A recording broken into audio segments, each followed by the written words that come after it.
Guys, galing ako sa taas, nag-harvest ako ng talbos kamote. Ito ang kagandahan pag mayroong kang tanim, mayroong kang makukuhang mabilisan lang guys. Tara, magluto na tayo. Luto tayo guys ng ulam. Magsasabaw ako ng isda.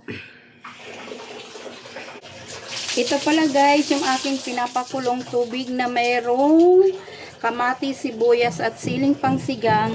Siyempre ilalagay na natin yung ating isda.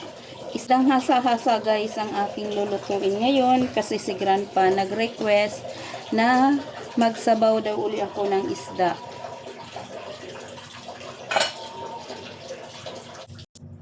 Lagay na natin guys yung ating isda. Ito po yung isda natin.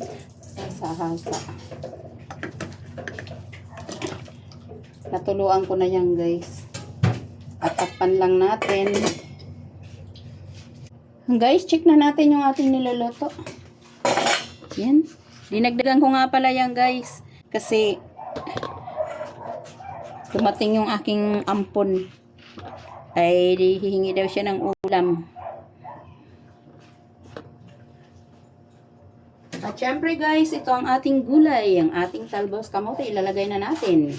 O, diba guys, nakalibre na naman ako ng gulay ngayon sa aking mini garden. Sa aking mini garden guys, libre ulam na yan. O, libre gulay. O, tsaga-tsaga lang magtanim. Takpan lang natin. 3 minuto. Ayan, nilagyan pa din natin pala yan guys ng malunggay. Luto na yan guys. Yan. Lagyan na natin siya guys ng lemon. Patayin na natin yung apoy. Kalamansi lang guys ang pangsabaw dyan.